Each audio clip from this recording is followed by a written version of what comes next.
Krishna, Krishna Krishna Hare Hare, Hare Rama Hare Rama, Rama Rama Hare Hare. Hare Krishna, Krishna Krishna Hare Hare, Hare Rama Hare Rama, Rama Rama Hare Hare. Hare Krishna Krishna Krishna Hare Hare, Hare Rama Hare Rama, Rama Rama Hare Hare. Hare Krishna, Krishna Krishna Hare Hare, Hare Rama Hare Rama, Rama Rama Hare Hare. Hare Krishna Krishna Krishna Hare Hare, Hare Rama Hare Rama, Rama Rama Hare Hare. Hare Krishna, Krishna Krishna Hare Hare, Hare Rama Hare Rama, Rama Rama Hare Hare. Hare Krishna Krishna Hare Rama Hare Rama, Rama Rama Hare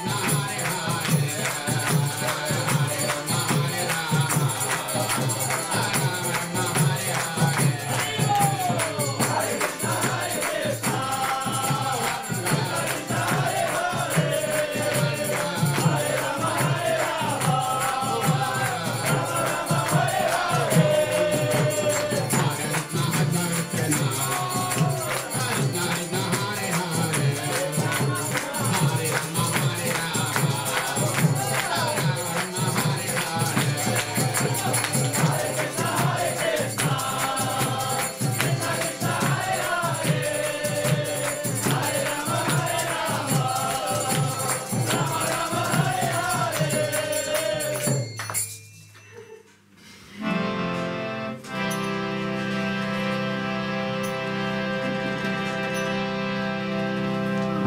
Спасибо, судьбы, я сейчас. Давайте поприветствуем Гришу Прабу.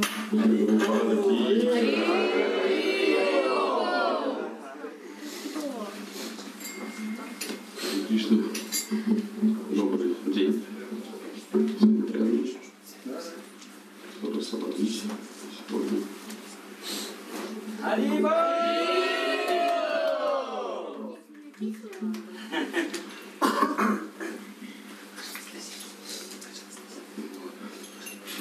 Сегодня у нас по милости преданных, я здесь у вас, наконец-то, КБН, да, называется? Я только опературу слышу. КБН. Конечно, добрался.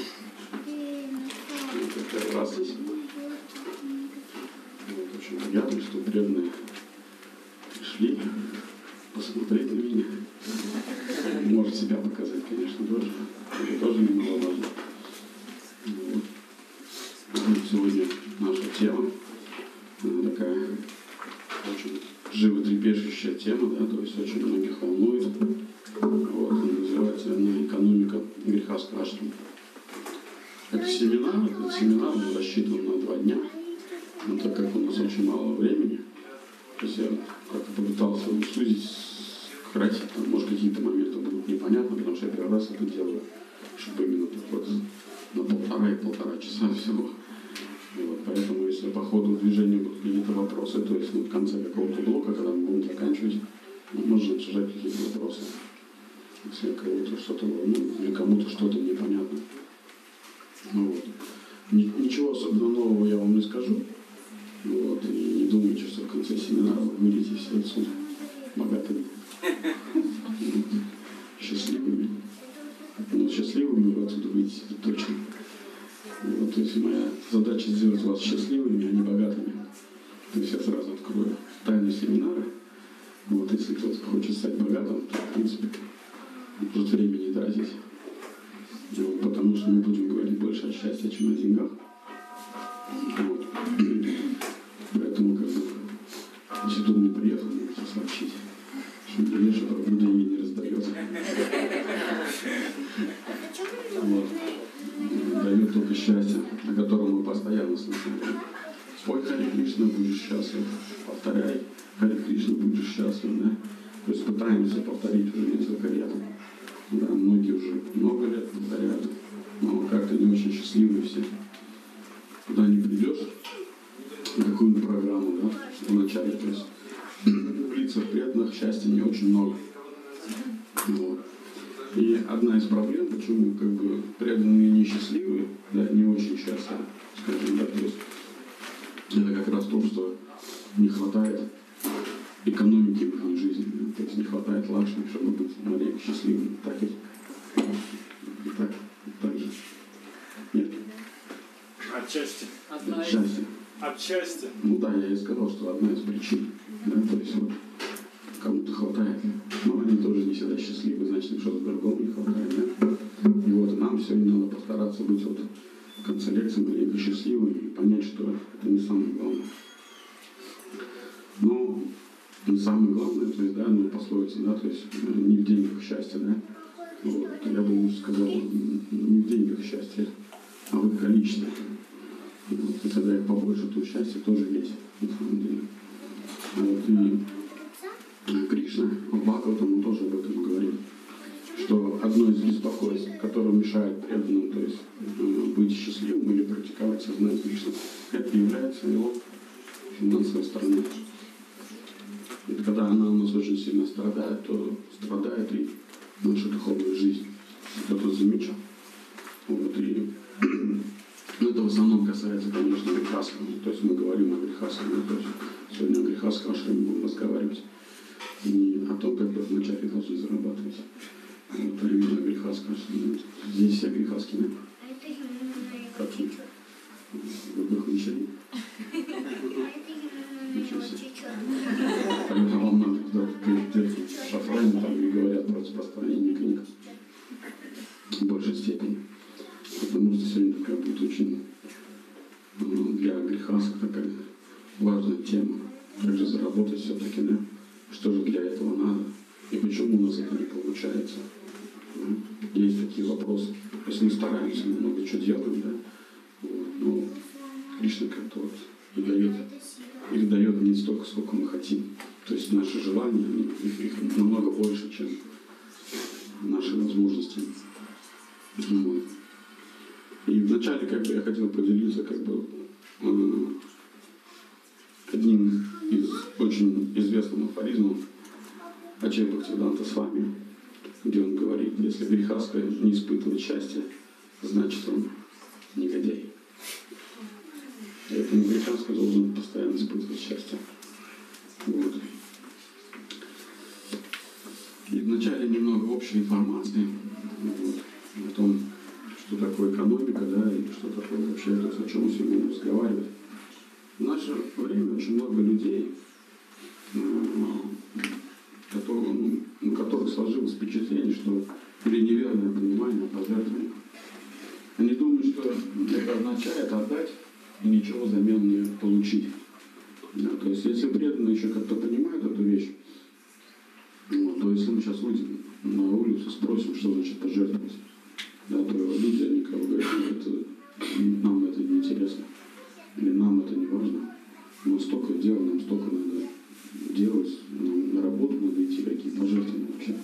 То есть я концы с концами еле свожу. Но в принципе у преданных тоже такие вопросы как бы возникают. Вот. Вот, и это говорится, то есть, о том, что человек, он думает, что он не получит ничего взамен. То есть он не знает, как работают эти законы. Вот закон пожертвования. Он считает, что он ничего не получит взамен своих пожертвований. Поэтому у него возникает идея, что жертвовать это бесполезно. Не глупое занятие. И тем не менее, каждый день человек что-то жертвует. То есть он об этом говорит, а сам на самом деле он постоянно что-то жертвует. Потому что пожертвование это не только деньги. Вот. Мы можем жертвовать своим временем, мы можем жертвовать знаниями, да, которые мы имеем. Вот. Мы можем делиться собой, да, то есть едой, какая у нас есть.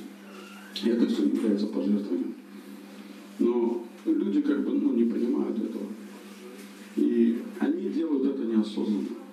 То есть они все равно попадают в эту ситуацию, да? Все равно что-то жертвуют. Да, неосознанно они даже это делают. Вот. Родители могут делиться едой, да, то есть зарабатывают еду для своих чадов. Да? Они жертвуют своим трудом, они жертвуют своей физической силой, они жертвуют для своих детей. Они даже не понимают, что это жертва какая-то определенная. И многие из них даже думают о том, что сейчас я вкладываюсь в это, а потом я получу. Да? И когда я стану старым, то в какой-то момент мне принесут стакан воды. Ну, то есть вот так вот они думают. Хотя это иллюзия. Еще никто не сказал, что доживет лишь ваш сын там, или ваши дети до того времени, пока вы это тело не оставите. Ну, то есть, и люди, они, конечно, думают, не хотят об этом, но вот, и они не понимают, что они тоже жертвуют. Не понимают, они это делают. Они это делают не как жертву, да, а как какая-то обязанность. Да, то есть какое-то безвыходное положение. Да, то есть вот у меня родился ребенок, я должен его воспитать. Да, то есть, значит, я должен его кормить. То есть это какой-то долг. Да, то есть, и это какая-то уже печать такая, что мне некуда деваться. Да. То есть человек не делает это с точки зрения пожертвования. Что такое пожертвование? Пожертвование это значит быть счастливым. Это счастье. Что-то жертвовать это счастье. Многие, может, испытывали, да, такое. Вот, когда мы раздаем просад, да, раздатчики просада, когда мы постимся целый день, да, вот, и потом мы в конце что-то отдаем, да, постились, и потом еще отдаем и садимся вкушать, да, то есть мы начинаем жертву.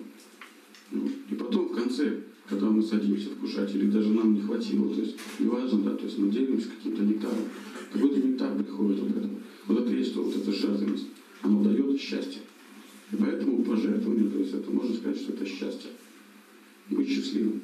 И люди, которые понимают эту природу вещей, то есть они понимают, что значит быть счастливым в жизни. Вот, они отдают, и они от этого испытывают счастье. Причем это высший пилотаж, конечно, испытывать счастье, когда что-то ты отдаешь. Вот, надо разобраться еще, как это работает. Но мы говорим о том, что когда люди отдают, то есть они не испытывают счастья. Почему? Потому что они это делают неосознанно. Вот, они это делают неправильно, да. Вот. И у них нет знания, как это делать. То есть они даже не знают, как это делать. Вот, поэтому вот сегодня мы попытаемся разобраться вот в этих вопросах. Как это надо делать? Да, зачем это надо делать? Как это надо делать правильно? Да? И где это надо делать? Вот. В нашем мире оно все взаимосвязано. Чтобы что-то получить, нужно чем-то пожертвовать. Чтобы получить деньги, человек идет, что делает? Работает. Жертвует своей силой, физической, знанием, временем. Чтобы получить внимание от другого человека, что нам требуется? Уделить внимание этому человеку тоже. Мы не можем как-то просто так потребовать, да, говорить, вот, хочу с тобой дружить, говорит, вот просто так, говорит. Он говорит, ну ладно, хорошо. Вот, и у нас что-то ничего не получается. Да. Почему? Потому что мы просто проговорили, да, а ничего не делаем. То есть я для этого человека ничего не делаю. Вот, я никакую жертву не совершаю, ни временем, может быть, там, ни своими силами, ни знаниями я не делюсь. Вот. Чтобы получить знания, человеку нужно изучать. Да? То есть жертвовать своим временем. Человек сначала изучает, жертвует своим временем, а потом что он делает? Делится. И вот это вот, когда он начинает делиться, да, то есть вот он лекцию дает, то есть что он делает? Он совершает пожертвования для людей. Вот, и говорит говорится, в ведическом обществе еще было принято так, что когда люди получали какие-то знания, и чтобы они закрепились и благословили на эти знания, что надо делать? Жертвовать тому, кто дает лекцию. Вот. Я, конечно, так не замечаю, но так плавно подвел вас к этому. А то, когда я приехал, вот Репган потом как-то раскрыл секрет. Он говорит, все ждут, говорит, сколько же сегодня, говорит, денег будет раздавать Андрея Шапрабова. Я говорю, я вообще-то собирать приехал. Вот. Поэтому так подвел вас, смотри, к этому, да. И чтобы эти, на самом деле, знания, то есть это мы выражаем свою благодарность этому человеку, да. Это первый момент. Другой момент, что мы еще делаем. Что если мы работают законы, я объяснял тоже, все работает на законах, и просто надо знать законы Вселенной. И один из законов Вселенной, то есть говорит, что когда мы только родились, мы сразу становимся должны всем живым существам, полубогам, родителям, да. И вот, чтобы не выпадать в какую-то зависимость от этого человека, вот, и не наработать какую-то карму, да, то есть мы должны что сделать? Пожертвовать ему тоже что-то, чтобы мы вышли 0 на 0. Да? А то так родиться как-нибудь. Это потом преподаватель, да, может быть, не очень даже хороший, то есть в вашей жизни станет ребенком, и вы будете отдавать ему карму. Вот, поэтому эти вещи, они работают. Не работают, и надо не забывать о них. Вот. И говорится, что, в Ведах говорится, что чем больше мы отдаем, тем больше мы получаем. Вот. Так работает закон Вселенной. И любая энергия, которая потрачена в закон Вселенной, она никуда не исчезает. То есть есть такой закон сохранения энергии. Да, его даже открыли ученые, да. То есть, я не помню, 2-й или 3-й закон Ньютона. Вот. Никуда ничего не исчезает. Только все, что-то переходит. Энергия, она никуда не исчезает. Поэтому, когда мы жертвуем какую-то определенную, да, то есть, скажем, лакшми, скажем, мы думаем, что если я сейчас положу эти лакшми, то есть, то у меня просто убудет, да, это как думают камень. На самом деле, и мы можем проверить это. Да. Мы ложим, и ничего не прибавляется. Так, то есть вот этот жизненный опыт такой наш, он подтверждается, да. То есть на самом деле это. То есть мы приходим, ложим, ничего не получается. Мы думаем, уже, не знаю, а надо это делать, не хочу этого опыта. У меня же минус. Вот, это у нас минус получается от незнания. На самом деле, Гуру Махарадж говорит, если мы здесь положили, то там где-то прибавится. Но придет свое время, да, в каком-то нашем рождении, может быть, какой-то в этом рождении момент приходит, да, и оттуда где-то отложилось, оно, чтобы будет делаться, отдаваться, раздаваться. И поэтому никуда ничего не исчезает, а прибавляется. Причем самое интересное, Гуру Махарадж говорит, здесь положили копеечку, там 100 рублей. То есть там сразу автоматически все это удесятирается, или 20 раз больше становится. Вот. Но если исходить из того закона, что мы живем всего одну жизнь, да, то есть и потом мы умираем, то все люди приходят к такому выводу, зачем мне там и потом, да. То есть мне нужно сейчас. Вот. Это так не работает. И многие наши беды в этой жизни, почему мы не богаты, почему мы не очень счастливы, это потому, что в прошлой жизни мы не откладывали достаточным образом.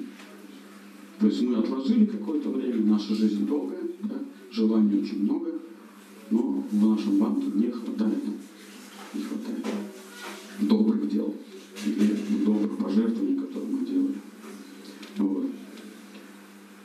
И чтобы стать счастливее, вот, а тем же и богатым, нужно изучить это, как правильно жертвовать. Иначе говорится, в Ведах счастья не видать.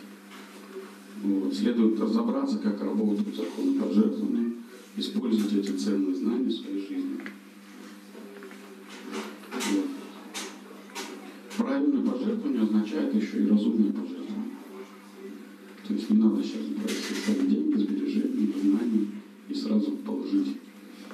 Пускай в этой жизни я не такой счастливый, но в следующей жизни я буду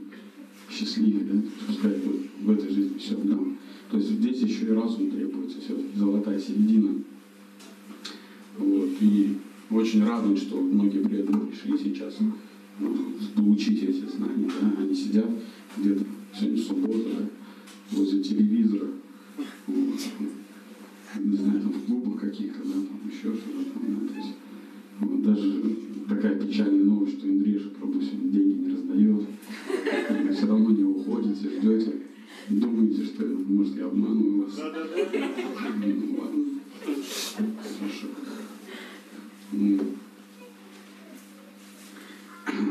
И с чего мы, хотя это было небольшое вступление, вот, с чего бы я хотел продолжить все это, экономику Врихаскаса, то есть с первого пункта, вот, который хотелось бы разобрать, вот, который очень актуален для Врихаскаса, ну, то есть нужно ли работать в Врихаскасе, а нужно ли это вообще, то есть потому что мы получаем какие-то знания, вот нам говорят, а зачем работать в Кришне, так все ходят, собаки не ходят, там вот, не голодные. Но в том же плане собаки-то и не жертвуют ничего, да? То есть там работает просто закон кармы. Но так как наш Господь Кришна нас наделил разумом, то есть Он всегда нам дает сложные задачи. Да? То есть как же это, почему же все-таки нам не хочется работать, да? Вот, и многие врихаски не ссылаются, что я проповедую, мне некогда работать. Особенно, когда жена выгоняет на работу, да? И вот когда мужчина сидит и думает, что все, я уже освобожденная душа. Зачем мне это все вообще? Вот жена, пускай не Господь позаботится. Вот. Он лежит на диване, как правило. Вот. И эта ситуация все улучшается. Он все находит шастры, изучает шастры. Он же больше ничем не занимается. Он изучает шастры. В шастрах все больше и больше находит, что подтверждение тому, что работать не надо. И начинает уже шастрами пуляться в сторону супруги, говорит, ничего страшного, Господь позаботится. Вот. Да, но забываю одну историю очень интересную. Помните Кришна и Судама? Вот. И кто-то, может, фильм смотрел, да, то есть там показывается вот эта трагическая ситуация, когда Судама, он живет уже отдельно со своей семьей, и у них дома даже просто поесть ничего не было, уже ни одной рисинки не было, все по углам смели. Вот, и уже ничего не было, уже ребенок голодный, жена голодная, то есть вот, уже болезни приходят. Вот, и жена все время уговаривает, сходи к другу своему Кришне. Он живет во дворце, ты почему не идешь вообще-то? Вот. Хотя Кришна и Судама, они вообще были друзья, да? То есть, представляете, детство провести с Кришной. И он попадает в такую ситуацию. Я долго с этим не мог тоже смириться, думаю, как так Кришна вообще? Ну, то есть нас тоже такая участь ждет, да? Ну, то есть так же нельзя вообще. Вот. И вот этот святой, то есть жена его уже ругает, и он не идет. Потом он идет на базар, вот, поет хвалу Кришне, ему приносят гору риса, большую гору риса. Вот, и потом приходят служащие какие-то там и отбирают, он опять остается без ничего. И он успевает спрятать небольшую горсть. Вот, и он приносит это все домой. Вот, жена готовит, и какую-то часть он отдает жене, ребенку, какую-то он забирает, потому что он все-таки думает, я пойду к Кришне. Вот. И он как бы что-то из риса приготовил, я точно не помню. Вот, и он приходит во дворец Кришны. Вот, ну Кришна же знает, что он придет, что он ждет его. И он ему такой почет оказал вообще. Вот. Но он спросил, как ты живешь. Помните, да, что Кришна спросил? Судама, ты что-нибудь не принес вообще? То есть чисто преданно, находясь даже в таком положении, да, то есть и Кришна говорит, ты что-нибудь принес мне? И он вот разворачивает ему вот этот рис. Вот, и просто Кришна вкушает и улетает. То есть, и заканчивается история тем, что Судама так ничего не попросил у Кришны. Но когда он приходит, то там уже дворец. Но для чего я эту историю рассказал? собирать вместе дрова с Кришной для духовного учителя в лес. И тогда их застала там гроза. Вот, и была сильная гроза, и они залезли на дерево. Вот. И причем у них так получилось, что Кришна на одном дереве, а Судама на другом.